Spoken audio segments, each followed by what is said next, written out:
Salve, citizen. Welcome to this epistle to the Empire of Reason. It's entitled The True 1%, and its subject is money.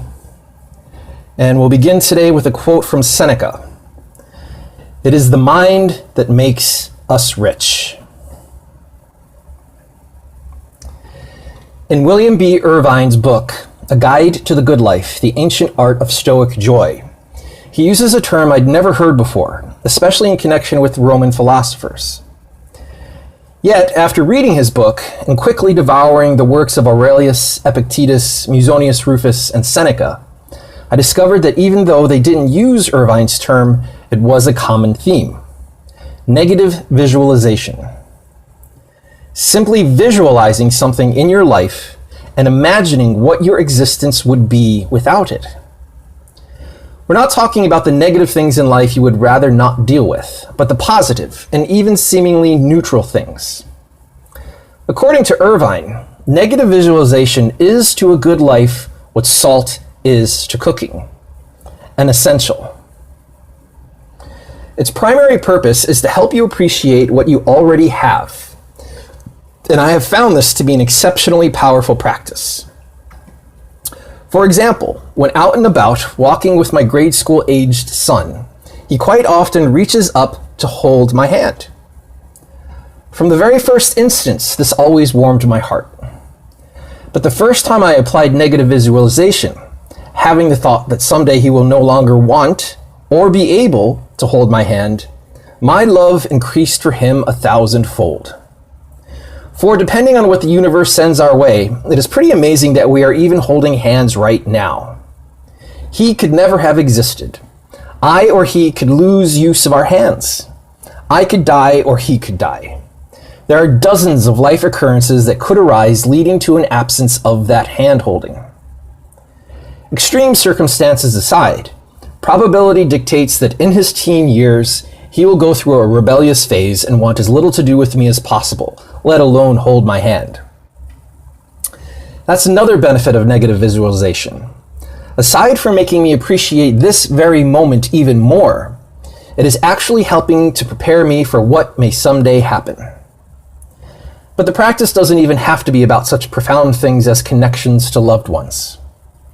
The other day I thought of how, if I'd been born within almost any other point in history, I would not have the eyeglasses or contact lenses that I now utilize. I would have spent years with severe astigmatism and thus headaches, and as I aged, nearsightedness would take its hold, and I would not be able to see. Yet every day when waking up, there they are on my nightstand, and if they happen to break, I can have another pair in just days.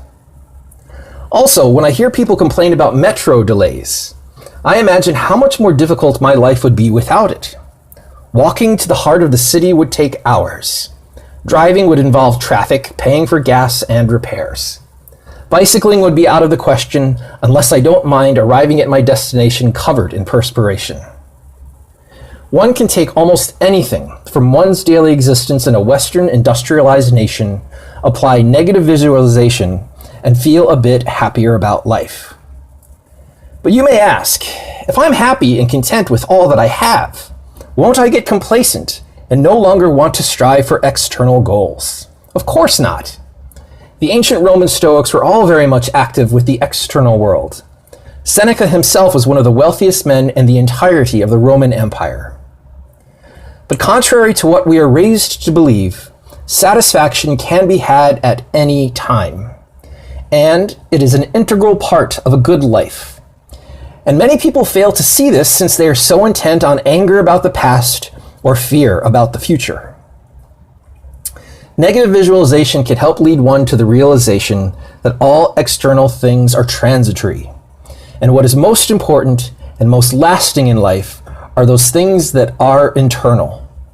Your character, the choices you make, the ideals for which you live. There's much talk in the political realm these days about the 1% having too much power and wealth. And it is certainly true that current economic inequality and imbalances are abhorrent and need to be addressed. However, if one frequently practices negative visualization and perhaps studies a bit of the history of humankind, one would soon realize that at no other time in history have so many had access to so much safety, food, leisure, and knowledge.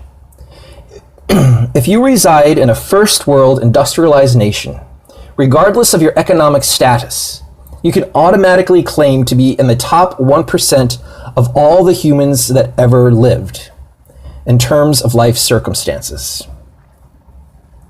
Recognizing that continually and understanding we are fortunate to have even the simplest of things we use every day will lead to more happiness and contentment, therefore to having a good life. Acta non verba. Practice negative visualization frequently and wholeheartedly. You will be amazed at how truly fortunate you are, regardless of what politicians, pundits, and preachers would have you believe. Thank you for taking the time to view this.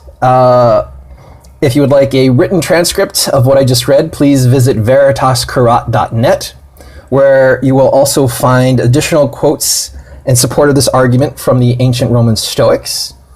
And please always remember, veritas curat, truth cures. Vale.